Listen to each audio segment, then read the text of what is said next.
السلام عليكم ورحمة الله وبركاته. معكم محمد الكهربائي. طبعا اليوم شرحنا كيف ربط جهاز الموبايل بشاشة الحافظ. طبعا شاشة الحافظ بها تطبيق يربط بين الموبايل وبين شاشة الحافظ، جدا سهلة، بس لازم تكون الخاصية موجودة في جهاز الموبايل. هسه اشوفكم الخاصية، يعني في اكثر تيجي فيها اجهزة البصمة، مثل جي 7 برايم وجي 7 برايم وجي جي 5 برايم، يعني البصمة. بس هسه اشوفكم الخاصية الموجودة بالموبايل تربط على شاشة الحافظ. اما التطبيقات اما عفوا الشاشات الباقية لازم تنزلها تطبيق، بس شاشة الحافظ والال جي تطبيق موجود بيها.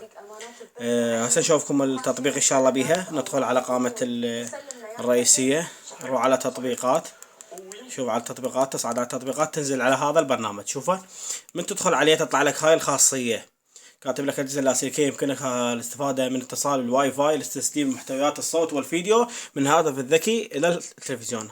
هاي الخاصية لازم موجودة.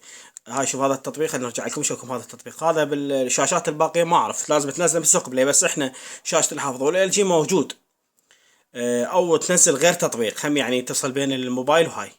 أما أنا مالتي سهلة، من تدخل عليه هسه راح ندخل على هذا ندوس. هسه انتهت عندنا المرحلة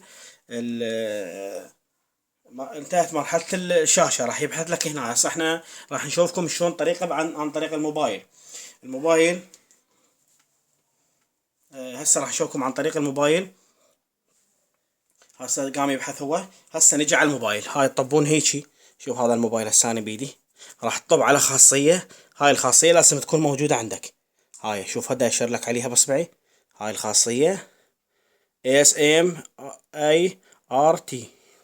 هاي لازم موجودة عندك. من راح تدوس عليها؟ هسه راح تدوس عليها، قام يبحث هسه.